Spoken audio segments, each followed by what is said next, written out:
Hello and welcome. Today we're going live. We're here with Jason from Jinji Cycles, and we're checking his shop out. Yeah, we're jumping in. We're going live. No guarantees this will be good, just that it'll happen. Yeah, it's live. Yeah. So I want to start off just saying I haven't done a whole lot with the YouTube channel lately, but hoping to get back into it. I want to do a weekly live show with just about bike world stuff, being a bike mechanic, and just stuff that I've been doing for 20 years. Yep. So you're welcome to join along. I'd love for this to be interactive, so feel free to leave a comment, ask questions. This show is for people that are in the bike industry, into bikes, just want to nerd out about bike stuff. So there we go. Let's jump into it. Jason. Hi. How's it going? Pretty good. Welcome to the show. Thank you. I'm so glad to be part of this show. All right. Yeah. Tell us a little bit about yourself. What's your background? I'll tell you about myself. How much do we want to know? Just like, what's your cycling journey? Where did that start? Well, it's getting longer because I'm getting older, but I'm from Colorado. I'm from Grand Junction. I was born and raised over there, and just started like kids in the 80s, like rode bikes nonstop once I learned how when I was like 4, and rode bikes everywhere. And me and my older brother, he was just about a little over a year older than me, we rode everywhere, and we just had to start working on them ourselves. And so we rode bikes, we worked on bikes, we had a whole pile of bikes in the backyard that we would just pull bits and pieces and make something work, make something else work differently, just whatever we could do. And it was awesome, loved it. Didn't even, like, when I was that age, I remember not even, like, the idea of a bike shop wasn't even something I knew about, really. My grandpa, if we had a flat tire, he would take us to, like, in town there was a hardware store called Coast to Coast, and there was like a bike repair area in it. But I didn't know what a bike shop or bike store was back then, not until I started to get into, like, probably my early teens, and that's when my first experience with seeing a bike shop bike was. A buddy of my brother's, his parents, he was one of the rich kids because his family, like, had a house, and so he got a bike shop bike, right? And this was like probably early 90s, and I remember it was the first bike I ever saw index shifting with, and it blew my mind. I thought this was the coolest, raddest stuff, was the click on the shifter. Like, you'd push it and it would click and stay in gear, and it was up there on the handlebar instead of down on the stem or down on the down tube. It was amazing. And for whatever reason, the technology and all the mechanical parts of bikes just caught me when I was pretty young. So I got going into it and started mountain biking, me and my brother, when we were little over there in Grand Junction, because we could leave from our house, hit all the trails over by the Book Cliffs, and trails such as they were, and just ride as much as we wanted to as we rode. Stuff broke, and I had to fix it, and so we fixed bikes. And then I went to college, got a degree that wasn't going to be useful for employment, we'll put it that way, and got a job in a bike shop in Grand Junction after college. And that's been the only career I've ever had since. So 20-some years of being a bike mechanic. I've worked in bike shops in Grand Junction, here in Denver, Golden, Virginia Beach, Virginia. And I've operated my own business since 2011.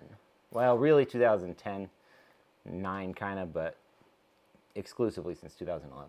Okay. The reason that we're here is you have started your own shop out of your 2-car garage that is finished. Yeah. And that's where we are. That's where we're at. Yeah, we're in my garage in Southwest Denver, yeah. And we're going to go through a bunch of questions I have about that. But getting out of working at a full-time bike shop and starting your own gig. I mean, that's essentially what we're going to jump into tonight. But let's go for a little ride, a tour around the shop. Okay. Here in your garage. All right. So we got a little piece of technology we're gonna employ here. Our second camera angle. So let's get this rocking. And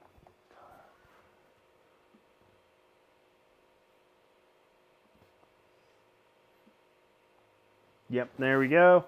Nice. And oh, we're going live. This is live motion. So what do we got queued up here? Well, I don't know. We're just hanging out. You hanging out with me? Yeah. You got a free hand, buddy? Probably not, huh? Let's put this right here. All right. All right, let's start Here's this to- out. Here's to shooting live video. Oh, it's all the way down there. We got to duck down. It moved. We didn't fully think this through, but All right. all right. What do we want? Well, show us around. Show you around. Okay. This is my world. This is where I make my living. This is where I fix bikes nonstop.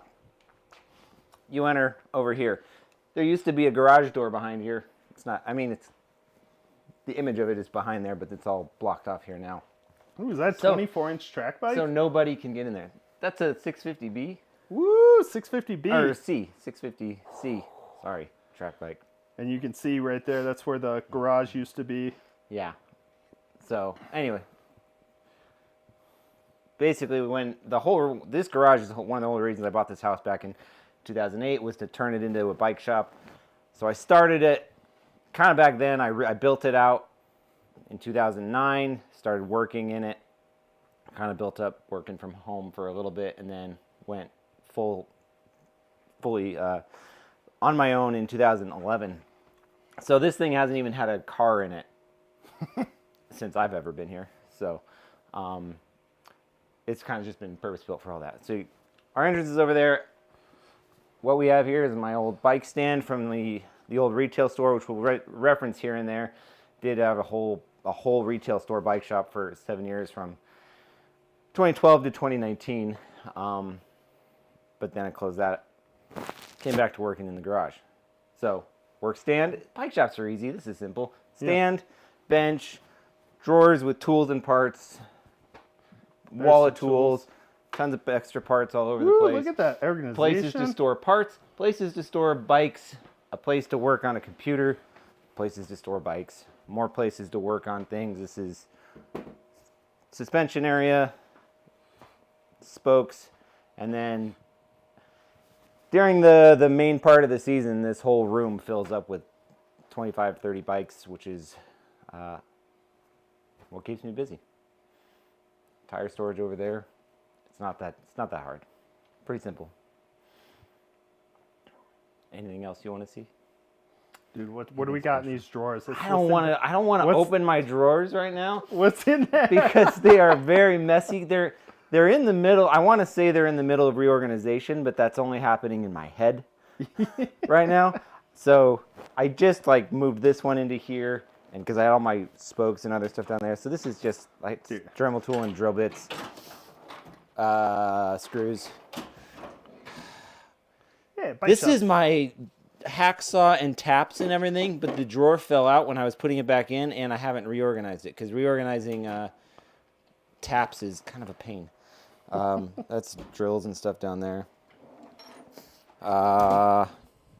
Tools, little tools that I just use on the regular, but I don't want to have hanging up all the time. This is all bottom bracket stuff. This is why I hate this drawer, because bottom brackets used to be like a few basic tools, you could have a handful of tools and you could work on most bottom brackets.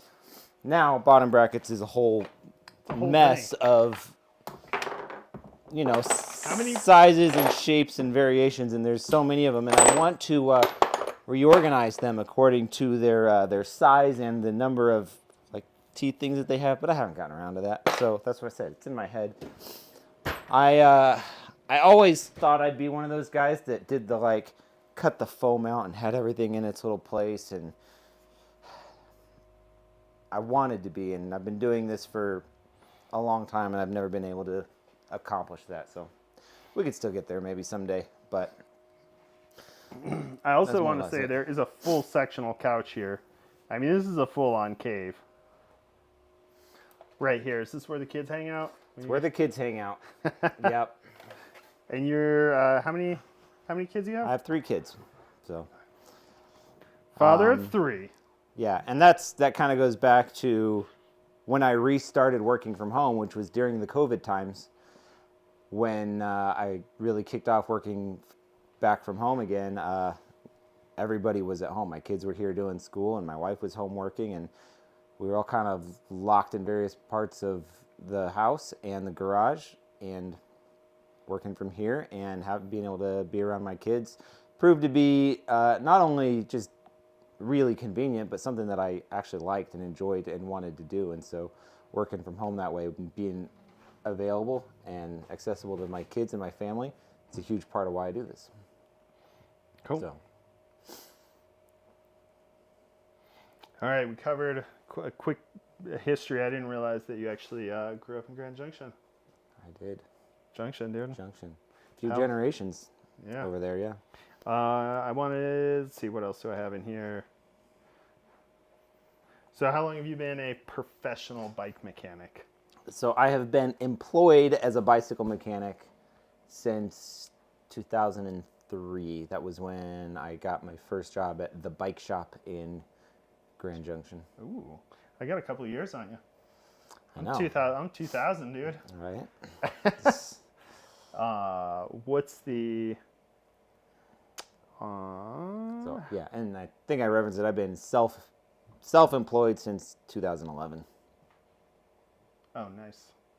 Yeah, so we're here in the garage. A big part of what I want to talk about is starting a legit, and I say legit, home bike repair business, because a lot of people do it unlegit.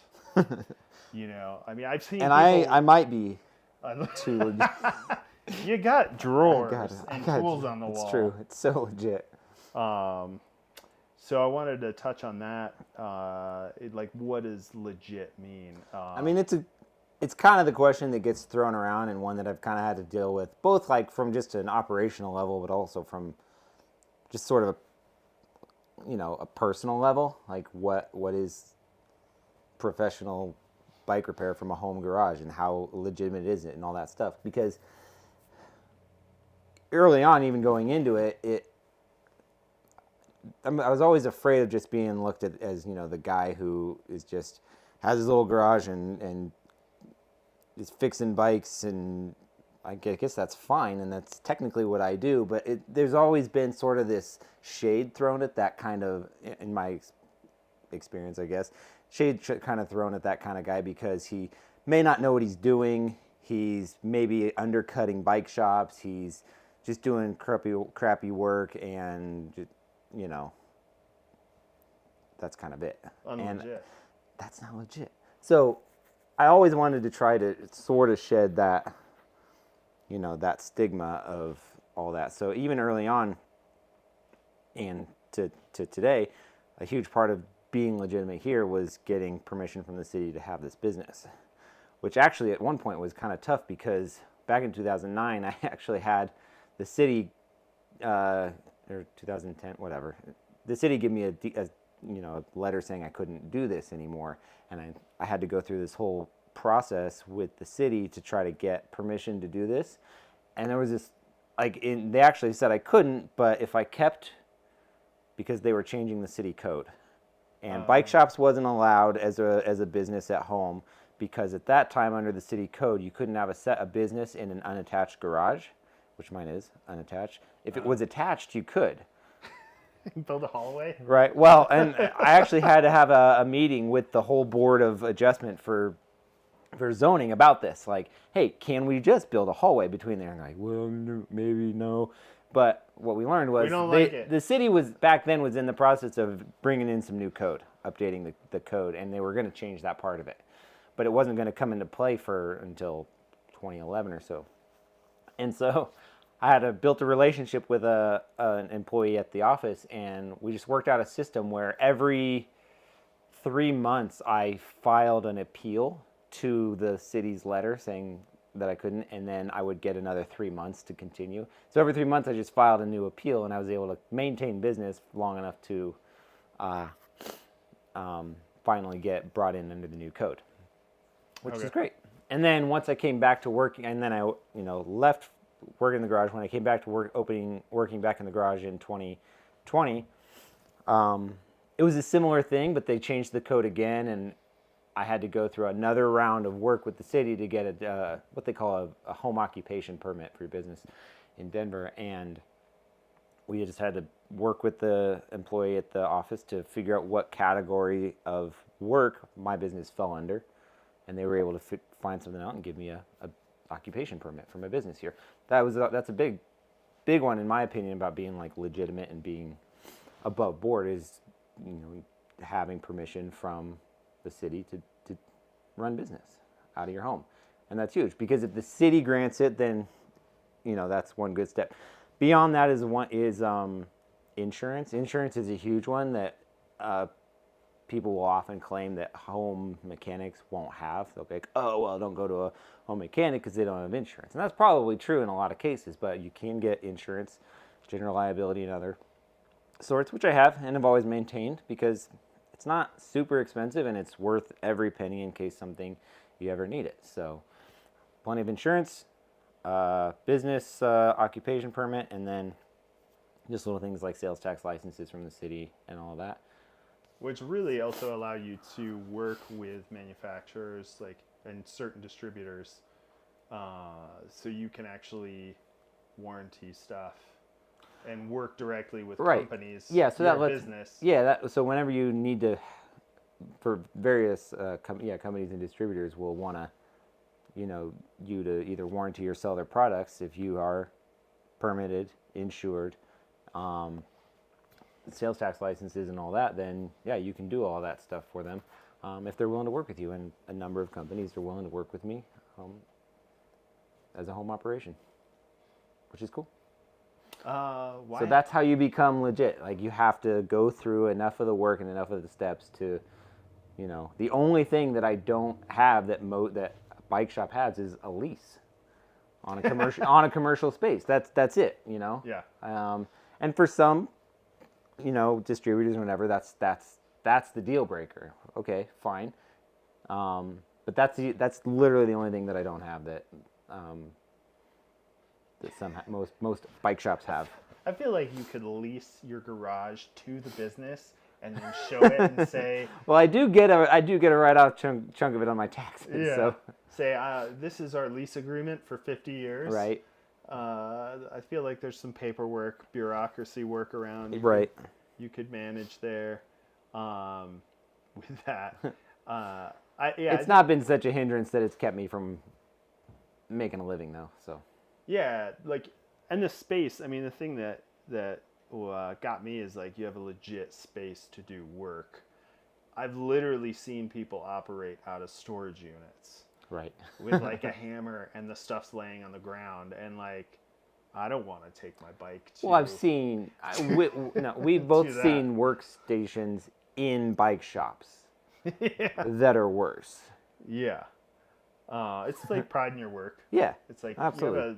You have a set-up place that you're going to work and you know where everything is so you can be efficient and work. So how many years have you been a home mechanic?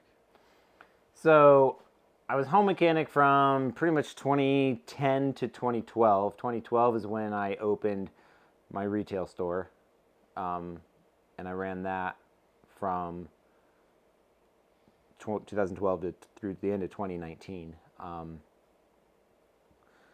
I tried to build that place as a service first retail store, but it was it was still a retail store. It still had bikes to sell and all the other stuff. So as service forward as we tried to make it, it was still a regular store. And then I closed that in the end of 2019, and at that point, I actually tried to get out of the bike industry. Yeah. Yeah. I had been doing it long enough; it's the only thing I'd ever done, and I thought, well, maybe I can get out of it. The end of 2019, maybe I should try something else. So I got a job of all things. I know. I got a stay job away, dude. working for this company that installs the blow and go units in cars for people who Yeah. get DUIs. Yeah. And it's basically a sales job for this company. I was like, you know what? I'll just try something else for a minute and just see what it's like. And it was awful. But that's when COVID hit. So COVID hit in 2020. Yeah. And then this company let me go 2 weeks into the whole COVID lockdown thing in April of 2020. And I was like, oh, that's actually great. They let me go, so I didn't have to leave or quit or whatever. And then, Oh, yeah. so I at that point, it was all kind of up in the air. But what happened was bike shops, in 2020 got so busy with the COVID business. Bike shops were overrun with business. They couldn't, they were backed up in service for months. Okay, and so what happened was I had customers who knew me and had contact info for me, kind of coming out of the woodwork a little bit, but saying, hey, the bike shops are super full. Can you look at this one thing? Can you do this one thing? And I just started doing a little bit more, being like, well, hey, I need to make some money right now. COVID's weird. We got to survive. And I know, pretty much through that year of 2020, it was just like, kind of came back to me that this is what I love. It's what I'm good at. I can do it. And then the drive to just stick to working on bikes and shedding the retail side of things became very clear to me. So I've been back to doing it like this. The shop here has been kind of rebuilt in various ways ever since then to keep, building up the capacity of what I can do and do it better. And so we've been like this since 2020, but, Yeah. incrementally better every year. Because when I met you, you had opened the shop. I worked at a shop down the road from the shop that you had opened, and it was I'd say a medium-sized shop. Like, it was a good-sized store, and that's how we got to know each other. I would just pop in from time to time, and I was kind of stepping away from the bike industry to pursue video production work, but always loved to like pop in and what's going on. Right. Get my fix of being in a bike shop. Yeah. But I actually found myself in a shop again right at the beginning of COVID, working like just because all shoots had been canceled. Like everyone called, like I was like Monday and it was like, everything's canceled, you're done. So I was working in a shop in the beginning of COVID and it was nuts. I lasted 4 months and I was like, I'm done. Like, people were coming in and buying stuff and we would tell them like, this is the wrong size for you. And they would just say, I don't care. I need a bike. Bikes are happening. It was crazy. It was weird being on my side of the equation during that time and not selling all that stuff, but just seeing how crazy it was, because I was just in my little world here. So one thing I want to touch on is like, you've run a bike shop with multiple employees that sold bikes, but now you've kind of like brought it back to just doing repair. Let me check. I had a question there. Ooh, but I'm waiting.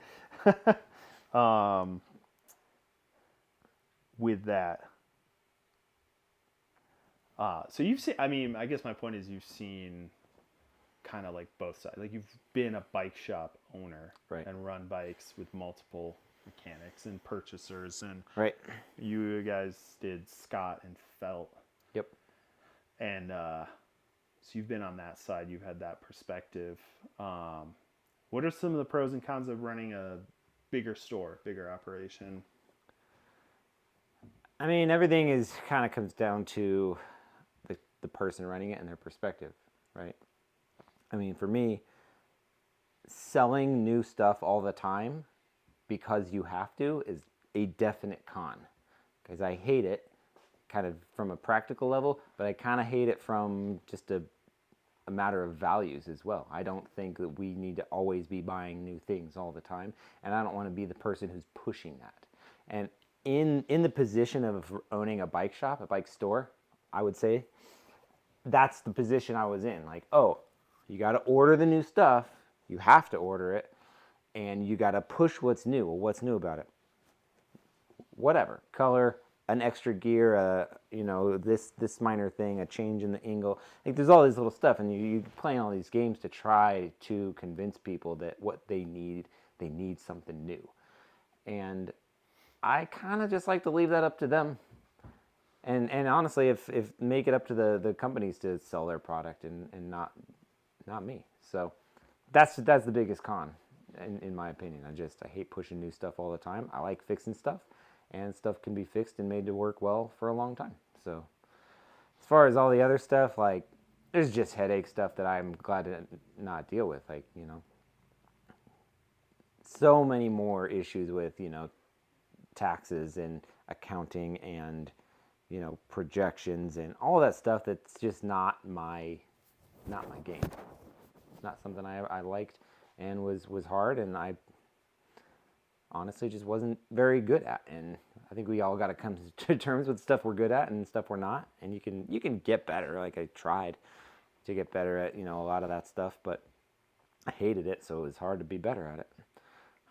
There's plenty of other bike shop owners who, like, that's their jam. They love doing that, that side of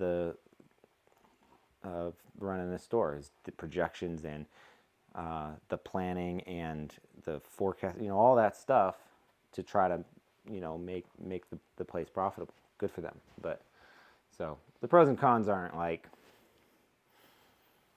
objective across the board. It just depends on who's running it.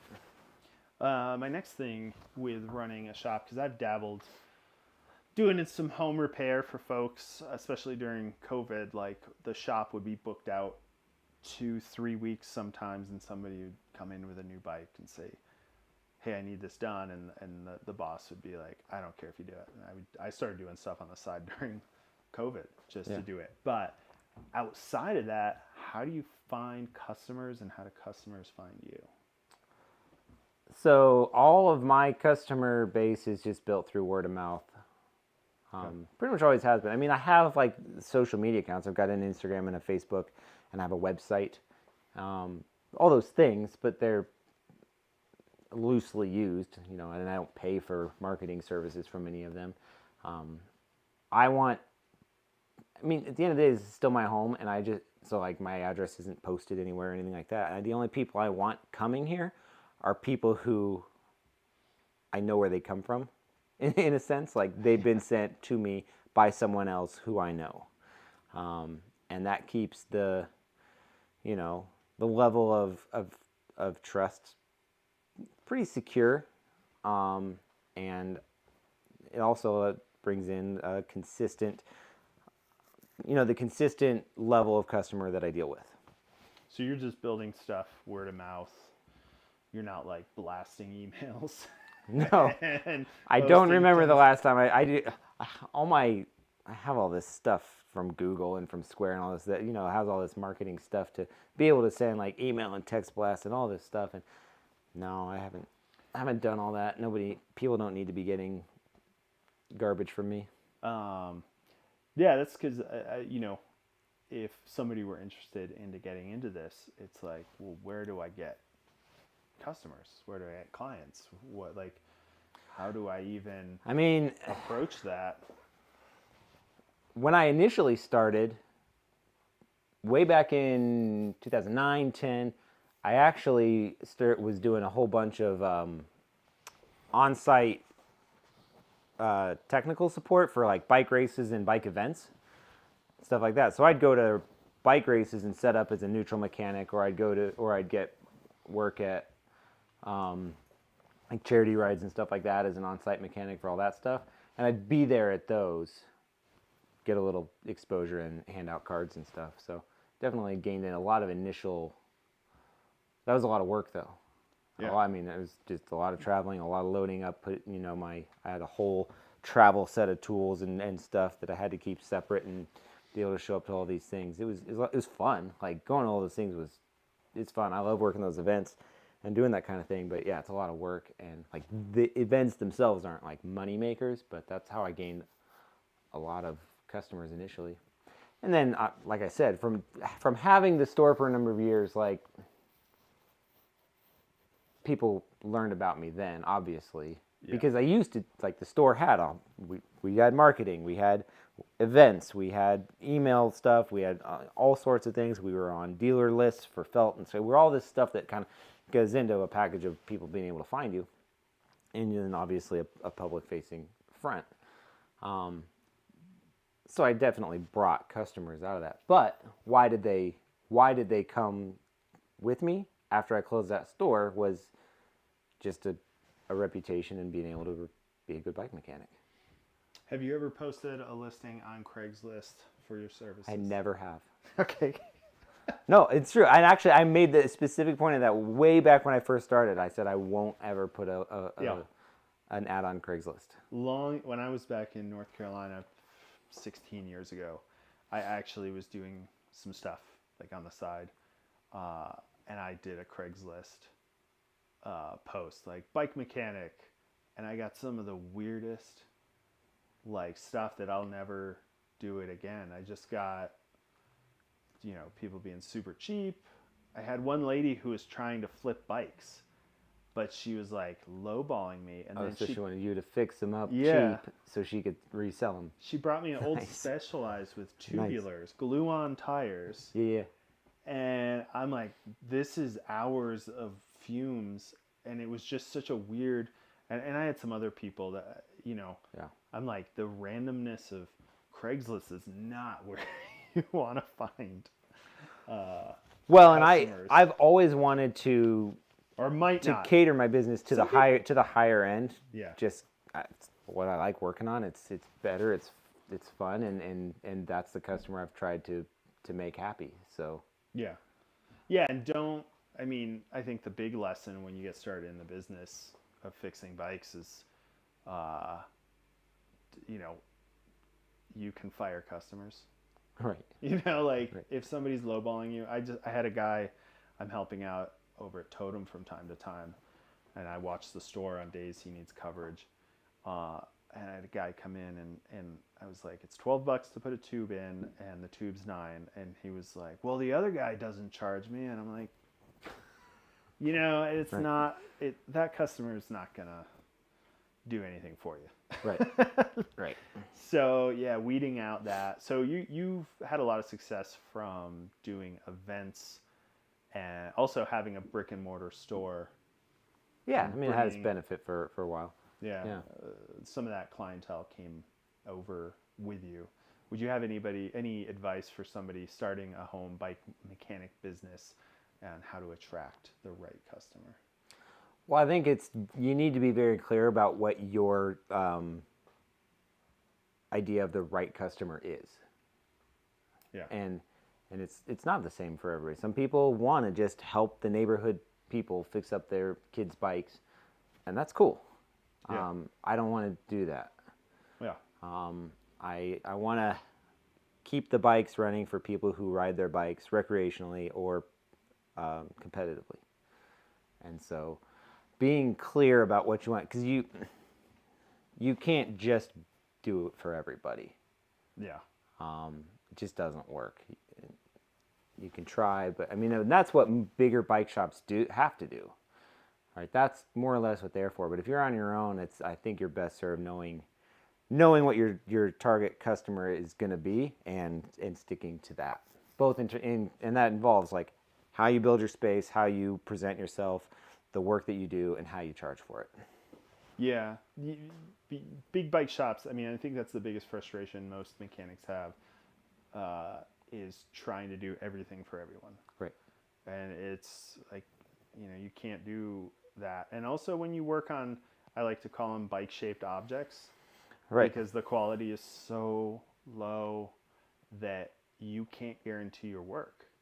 And there are shops that expect Right. you to work on Yep. a $200 bike, and hey, like, I get it. Like I don't have, I'm not wealthy, Right. but also you get what you pay for. And I also can't, I mean, I tell people like, I can't guarantee my work. I can't fix this bike. Right. So I think that's a big frustration with that. And actually, there's a big movement on, there's a local person here who did a story with Vice about like getting some type of like regulation, like you have to sell bikes at a certain level. And I'm like, please. It'd be great, right? If you want a cheap bike, buy a fixed gear or like a single speed, like that's a good quality cheap bike. Or I shouldn't say cheap, inexpensive. Right. The bells and whistles drive the price up. But let me check my list. Let's actually let's grab another. Okay. We're You gonna swap cameras on us again. Yeah, we're gonna swap right. cameras. We're gonna get All a right. close up here. What do we got? What's our drink today? We are on Downslopes Double Diamond Whiskey. It's delicious. They're from nearby. They're great. They my family goes to the Winterfest something or other at Pearl Street every year. Yeah.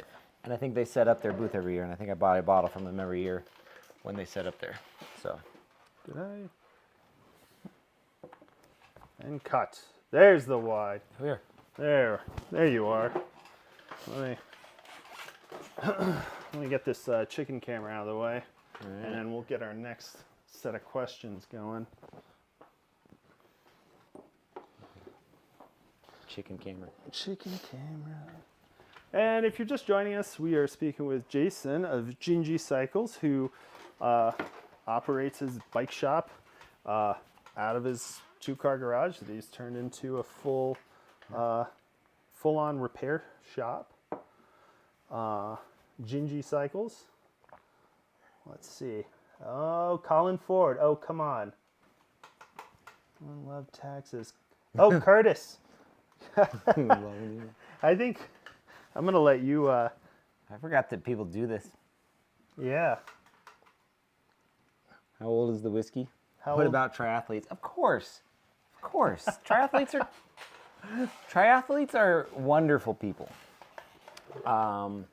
who generally ride nice bikes, and they need their bikes to work good. And many of them don't work on their own bikes. So The weird thing is peeing on the bike. I just want to say, deal with a little bit of pee sometimes. have dealt with it. It's fine. Weirds me out a little You bit. can wash it off. Yeah. But now I have kids, so Right. My kids are way past. I've dealt with plenty of it. oh I think Colin and Curtis are just going back and forth. yeah. Scotch on tap. Let's see, what year is this?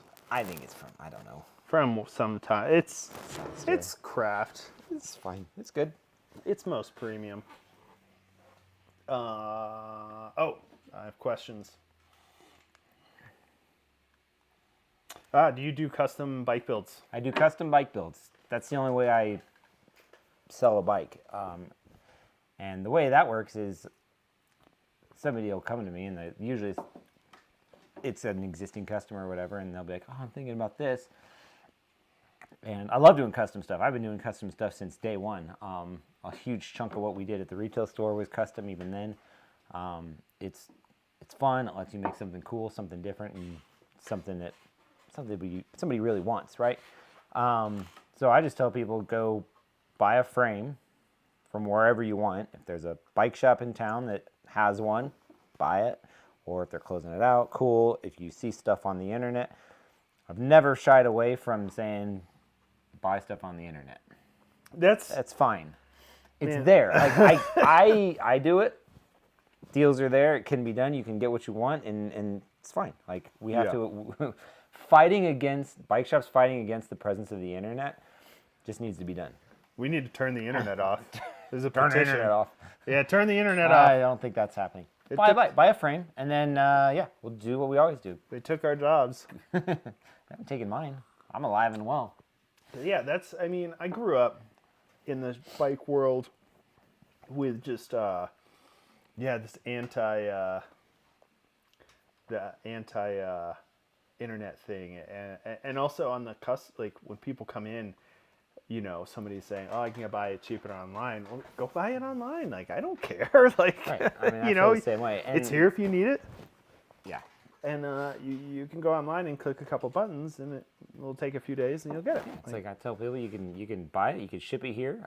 If I can get the parts or something else, I will be like, hey, here's what I charge for it. If I need to match an online price, I will. It's fine. I would rather keep a customer than kick them away if they're good. Responding. Love you guys. Love you guys. Yeah, Colin and Cole, thanks for the comments. Curtis Cole, And your presence. Thank you for your presence. thanks for joining us on this lovely evening from the bike garage. What was my next one? Oh, so you do custom builds. Custom builds. Somebody brings you the parts, builds you the frame. You can get them all set up. Yeah. In fact, I think I have a whole like section on my website of custom stuff I've put together. If you want to see what's nice, Next question. I will show you what's nice. Next question is, what's the hardest part of working from home? The hardest part of working from home.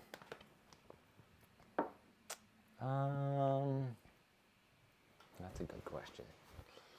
I guess it depends on how we define hardest. 'Cause I'm like, my biggest like practical struggle is storage, is space. Like when I'm running full time in the season, it's too many bikes to be able to keep in here, kind of. So I keep building more, trying to add more space to store them. It's a good problem to have. So like a little humble brag there. Like, what's so hard? Well, it's so hard being so busy. But for me, yeah, I guess probably just being disciplined about like time usage, allocation, and stuff like that. It's kind of it's easy to perhaps get a little loose with the schedule sometimes. Yeah. So. I find it like, you have to get up and go. If you start the day being lazy, right, you won't get half the stuff you need to get done. Right. You got to get rolling on it. Like, I find I have to get out and like days that I take the kids to school, like I take the kids to school, I'll have a few errands, and that kind of gets me going, and get back home, start working on stuff. Yeah. Because otherwise you just like, if my wife takes the kids to school, I'll just kind of like sit around a little bit. Oh yeah. Yeah. Third cup of coffee is a little easier to just kind of nurse for a little bit. Yeah, I know. The JRA. Let's. Can you tell the people what the JRA means? Okay, so JRA is a bike shop term, and if you're cool, you know what it means. No, it's just something bike shops use to talk about something that a customer broke, and they claim that it broke while they were just riding along. So a customer will come in and be like, "Hey, my frame is snapped." And I was just riding along, and it happened. So that's what JRA means. And it's been going back a while, like yeah, probably 35 years. Yeah, I mean, as long as I've been in bike shops for over 20 years, and it's always been around. So JRA, and sometimes it's used as a joke, and sometimes it's used with a little bit of skepticism from the employees. Be like, well, really? I guess we'll see. Your fork was bent backwards. Yeah, it's bent backwards. Yeah, and you were just riding along. So. Here in Denver, we have a crazy cruiser ride, which I don't even know if it happens. I stopped going a long time ago. I think they still do. I've seen it pop up here and there. But it happened on Wednesday night, and then Thursday morning we would get just a ton of just riding along. I was just riding along. Yeah, because you were hammered drunk. They got drunk and smashed their cruiser into a curb. That's exactly what happened. Yeah, so So that's rims broken, forks bent. it Yeah. was without every Thursday. Every Thursday. Every Thursday. We would Yeah, because that was still going on pretty good when I had the store up in the Highlands, and it got to a couple thousand yeah, it was participants. crazy. A Wednesday night cruiser ride. If you're Did from you ever Denver, participate? in the early days when it never was went. kind of like weird and funny, like and fun, but then it just turned into like a drunk ride. I was like, still a grown man with young kids at that point, so I wasn't I doing went. drunk party bike rides on Wednesday nights. Yeah, I went on some of the early ones, but then it got. Let's just say it got weird. It wasn't like the bike crowd. It was like the party crowd. Normies, man. They ruin everything. So so just riding along.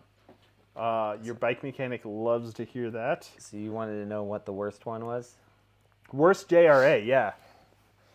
I don't know if I have. It's hard to remember them all because it's just stuff. But probably actually what I thought of with this was a true JRA because there were multiples of them, all very close together in time, and that was probably back in 2010, maybe. I was working Ride the Rockies, and back then was just when carbon wheels for road bikes was starting to come out. And Ride the Rockies, all these people from the flatter lands come to Colorado to do this week-long bike ride, right? Yeah. So that one year, I saw probably 6 sets of melted carbon wheels. Oh. From people who had never ridden in the mountains all that much, bringing their fancy bike with their fancy carbon wheels and just riding the brakes down the passes and literally like melted, folding over, and the tire popping off. Man, so like that's a real. I mean, they were just riding along. This was before disc brakes on road bikes. It was before disc brakes on road bikes. So, yeah. Sir, would you like another? Oh, sure. What else are we doing? It's live stream. Yeah, live stream. Yeah, if you have carbon wheels, you should not descend big mountains and hold your brakes The entire time. the entire time. So yeah, there were a few people whose like event ended because their rims just melted. Carbon. I'm actually shocked at how many people are riding carbon rims now. Dude, it's most. I get a certain like obviously at a certain cost, it's most, but like the cost of those has come down so much that like it's on so many bikes. Yeah, like I mean, I don't think they're bad, but I also like. And terrible. How much is like how? I mean, for the right tool for the right job. How much is a carbon rim? Yeah, what's a? Well, what's obviously it depends. So like you can get a light bike rim for what, $185? All right, that's a lot cheaper now. That's a lot cheaper, right? Yeah. But that's a light bicycle, so that's like, that's your run-of-the-mill Asian-made, just generic carbon rim.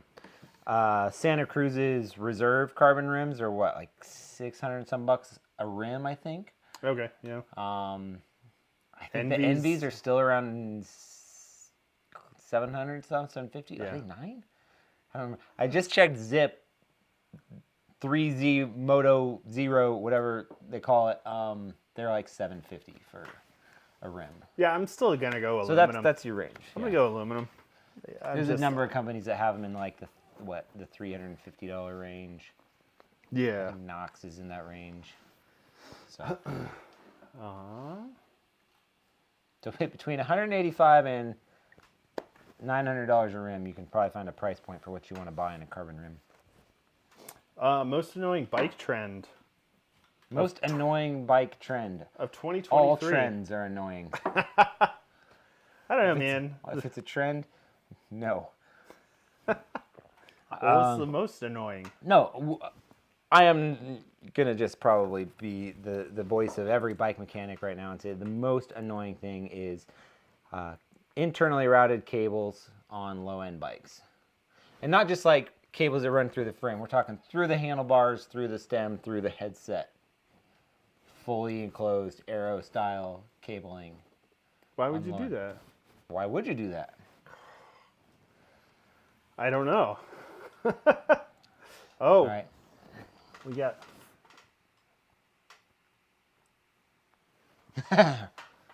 What's the best thing about having a shop where people can't walk into it? That's it. That's People it. can't walk into it. You can't walk in. Yeah. Raphael. I get a vet who comes to me. Yeah. Like, it's pretty simple. Like, people don't come here unless I have already connected with them, talked with them. I know kind of where they come from, who sent them, and You don't That's just come into my house. don't just come to me. Yeah, you gotta I know let someone. you. So I get to choose who I work with, and that's kind of nice. So, Dude, 100%. Like, that's just having that, not being. I mean, because a lot of times in a shop, you're just sifting through. Like, stuff comes in, you're like, okay, can I fix this? Can I not fix it? Was it worth our time? I think there's definitely an idea that, like, if you bring something in, we're going to help you, and that's not true. You know, like, if it's not worth fixing, if it's dangerous, if it's not built well and gonna last you, like, I don't want you to put your money into it. So just, I mean, this past couple of years, I worked at an online brand, and it was really nice to just go in and work. We didn't really have customers coming in. We just shipped the stuff out, and they assembled it. It was pre-built, pre-tuned, went out, you know, and then that was it. It was kind of crazy. yeah. Especially coming from a shop at the beginning of COVID, where it was insane. And in the beginning, no one was wearing masks because they weren't mandated. So there was this like weird switch. There was a lot of weird stuff going on, and we're dealing with hundreds of people a day. Meanwhile, you know, everyone's like, well, don't get sick. You're going to be quarantined for 2 weeks. It was a weird time. Right. Yeah. This is going to be another episode, Yeah. which is another episode's going to be is the addressing our bike shop's snobby question, because I have this opinion that a lot of bike shop employees just don't get the credit they deserve for the sort of social savvy that they have to navigate on a daily basis. Just in working from from the junkiest bike that just needs to operate so somebody can get to work. And what can they pay to do that, to, you know, the guy with the high expectations of the really expensive bike that has to be perfect in every way. And bike shop employees, they've got to sort of sift through the range of all of those people. And you got to do it quickly, sort of intuitively, and it's not easy. And it's going to fall into a whole nother episode of, like, why there's this perception of why bike shops are snobby, and I say they're not mostly, but Yeah, I've seen some abusive bike mechanics who are definitely. I'm trying to be positive here, and that's an accomplishment for me. There's two sides. So, There's two sides to it, but it's definitely like, dude, it's let's save it for a whole episode. a whole yeah. Yeah. We have a thing about internal routed housing. What are the hardest bikes to work on, and why is it Canyon? Because their stuff is all proprietary, and you can't get it, but directly from them. Oh, if I have internally routed shifting, should I buy wireless? I will say what I always say in this situation. Should is a big word, Steve. All right, it can go multiple ways. You can make internally routed stuff work well, but it takes work. It can be done. So this is like, but my point on the previous thing is it's on the lower end bikes, like bikes under $2,000, under $1,500, which I say is lower end, but when we're talking what's sold in bike shops, that especially road bikes, that kind of ends up being the lower end of the spectrum. So that stuff's going to be mechanical shifting, sometimes mechanically operated brakes, and those cables run through a whole mess of stuff, and it just doesn't work well. And there's different, like I worked on a bike the other day that the cable stops went into the frame and they came right out of a hole in the bottom of the bottom bracket. I mean, just that's not the issue. The issue is Right. other weird stuff and corners, and It's the stuff where it goes in through the stem and the headset to try to hide the cables completely from the front. through handlebars. That can be a weird one. Stuff that also doesn't, gravity's not helping you. Right. So you're like, you have to get a cable to go up. You know? Right. Well, and because a lot of mountain bike companies have solved the easy part. Because we used to complain about the internal routed stuff because it used to be a pain, because like the old Kleins and the Cervelos and stuff was like the hole to fit the housing or the cable through was literally the size of the cable. And then the same thing on the other end, right? So that was difficult, a huge pain. And then they started making with bigger ports and bigger cable stops and all that. And then like most of the mountain bikes now have the tubes run through the frame. Yeah. Where the hoses run through, and we're talking full lines there. That's all great, fantastic. It's running mostly on road bikes. They're starting to push on mountain bikes though now, Scott, where they're running the hoses inside the handlebar, inside the stem, and then through the headset. Yeah, I don't. That's why the whole new range of SRAM brake levers have the hose pointed into the handlebar instead of out where it's normal, because it's designed to go inside, tucked up inside. Doesn't do you any good. It's a pain, but I don't mind. Part of my point about it is not so much the work. I don't mind. I'll do the work and I'll make it. I'll do it. But the problem is on the lower end, the customer doesn't know what they're getting into with that. They don't know that a cable replacement could be $100 instead of 25. Or if they roach the headset, it's going to be a couple $100 plus to replace as a service bill, just to fix something that should be 50 or so. Like, that's my problem, and nobody tells them. And we're in this coming world where there's people buying all these bikes and they have no idea that their repair bills are going to need to be in the hundreds, and they're going to be like, the bike only cost me $1,200. Why is my bill $400? And they're like, well, we had to. You have to reroute cables. So, and that's that's not the mechanic's fault. It's not the bike shop's fault. That's a bike company. Yeah, that's when you have a cable that needs to go through. Oh, what do we got here? Julian Wallet. Maybe for you, Rev. I don't build a ton of bikes out of the box. I do build bikes for a few bike shops in town when they need some stuff put together. But we're above that. We've raised from the ranks. So again, I have the benefit of, like, when I have to work with this stuff, I'll do it and I just charge for it. But he's right. There's some stuff that comes out of the box that sucks. So that's why selling bikes sucks. Yeah. To me. Yeah, I think that's a big, you don't have to sell bikes, I think, is kind of the gist of what I wanted to talk about too tonight. Is you don't have to sell bikes to have a bike shop. Correct. And that's what you're doing. Yep. And you can have a repair shop, you can sell, tires and chains and all the other stuff, but you don't have to sell bikes, and that's what weighs bike shops down, I think, in a lot of ways, is because there's a floor full of bikes and you got to build them and you got to sell them.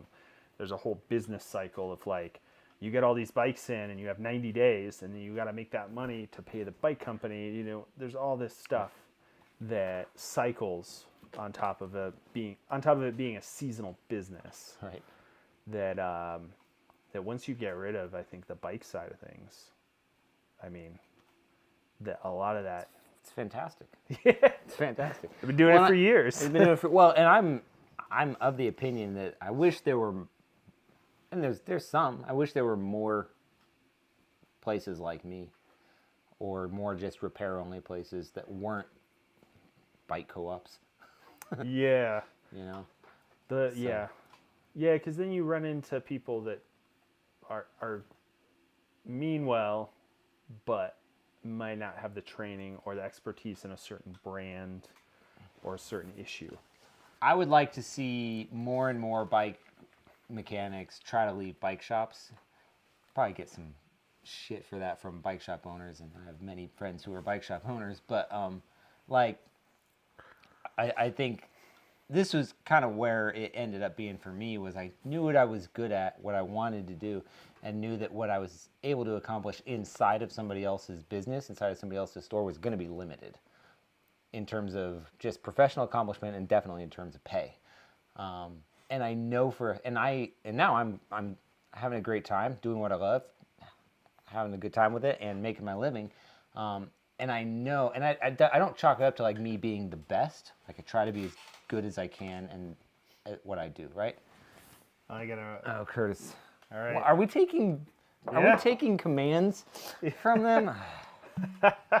I don't know that this is gonna be an allowable rule moving forward.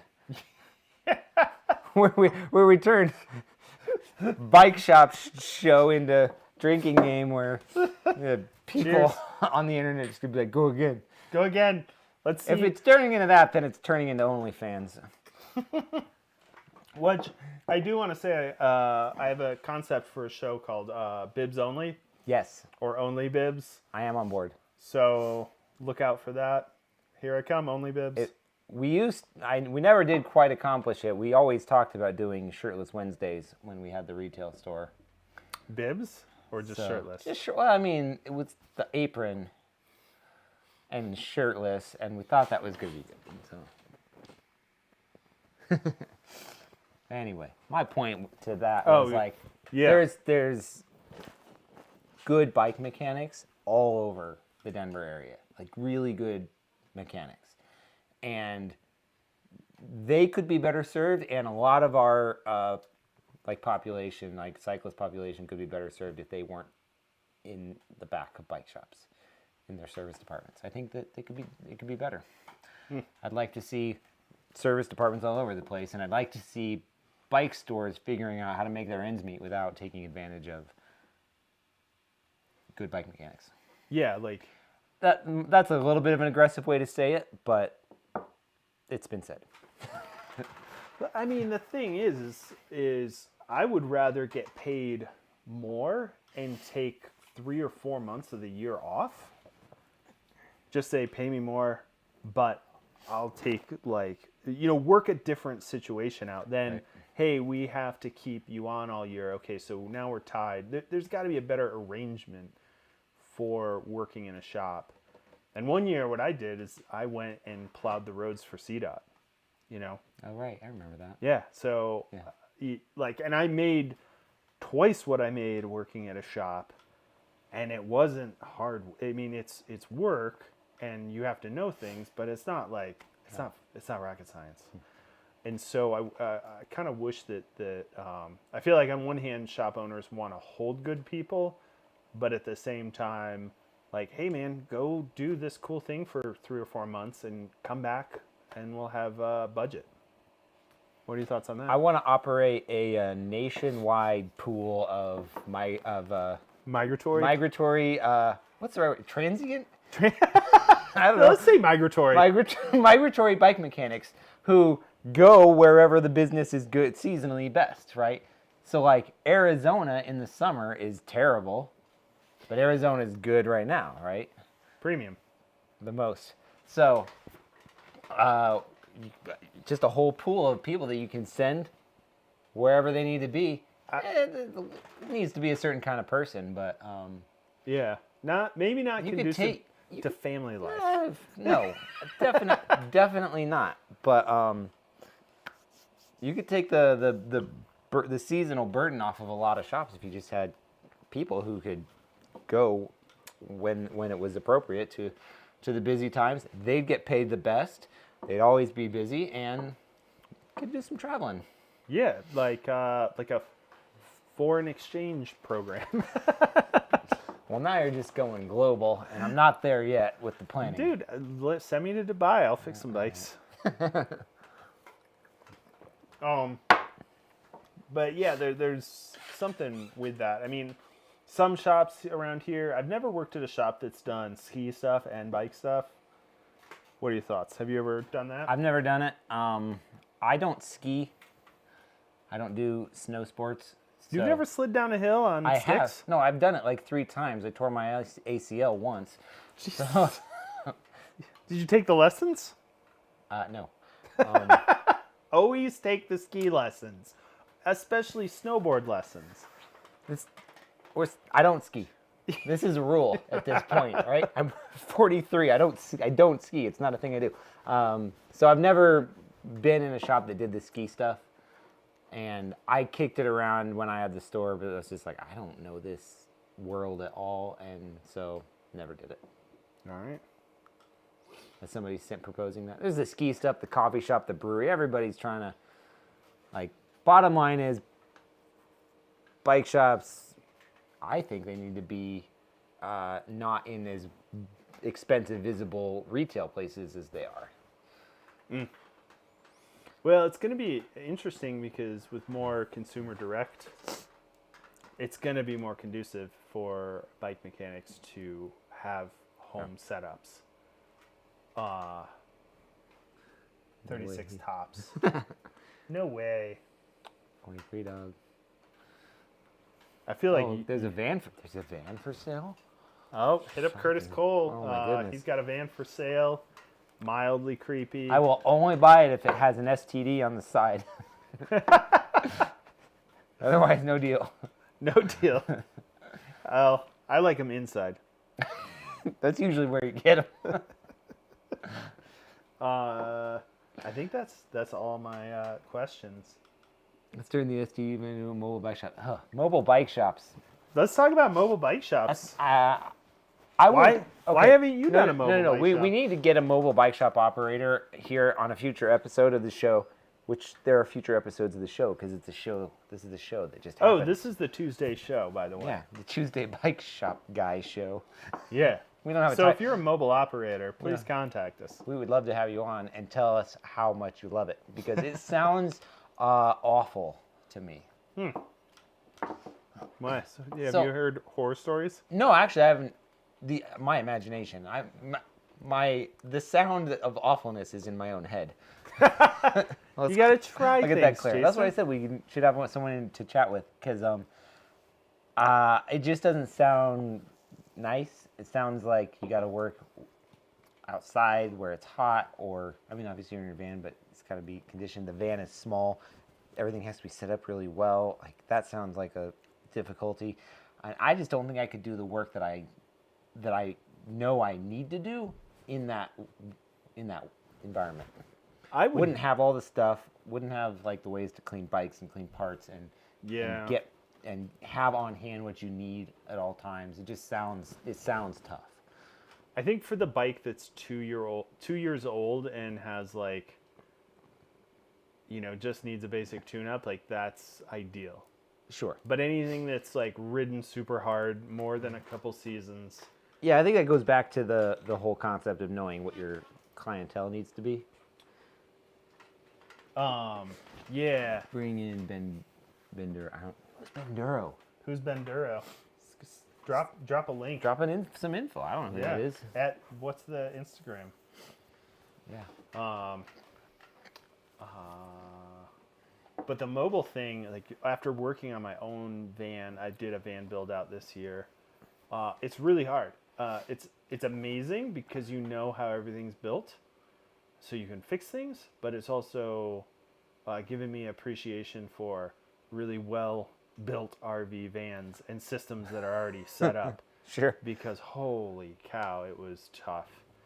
So if I you're don't thinking need about to learn new like skills, like van building skills.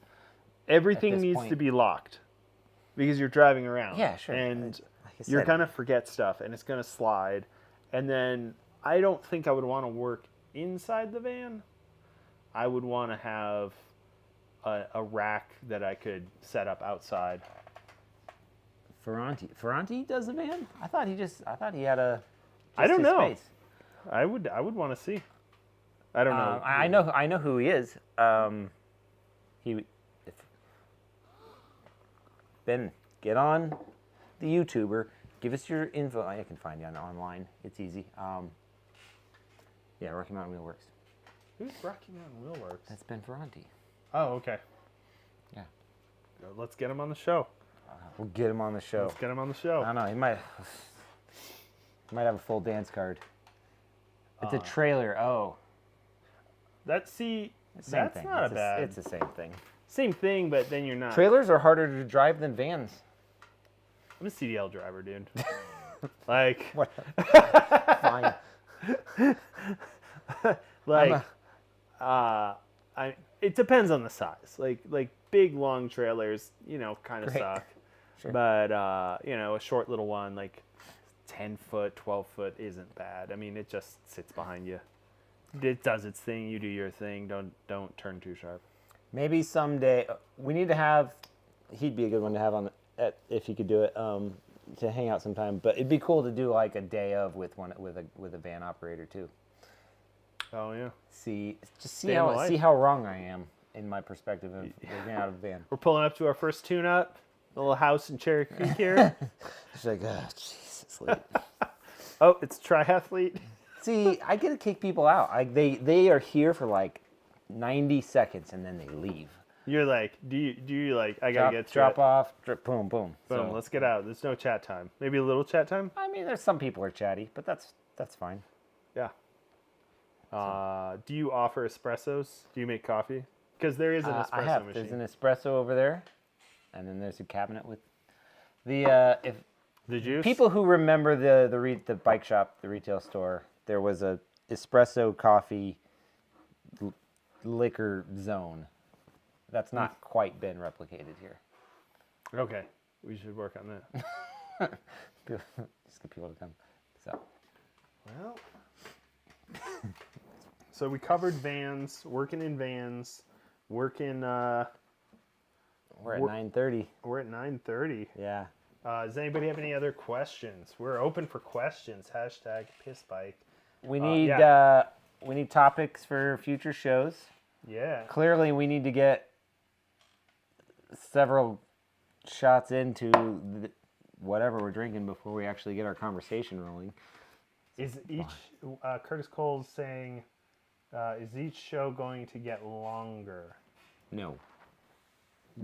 It's as long as we want to go. This one had all the stuff at the beginning, which was introductory. Yeah, we wanted to kind of introduce, to the world. Get the vibe. We're putting out the vibe. We gotta get our own vibe. This is only our first real, Yeah. true hang like this. So.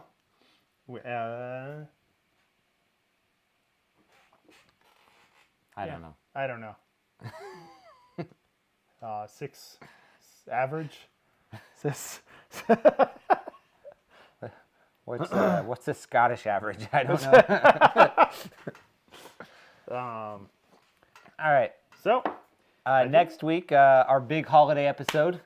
holiday. Yeah, We're building. We always do everybody loves our holiday episodes. Yes. They're always talked about among the people. There's going to be recipes. There's going to be kids' bikes. There's going to be... So many. Because when you work at a bike shop, holiday season comes around, you're building kids' bikes. I don't know where they come from. We need suggestions for our holiday episode. That's all we're saying.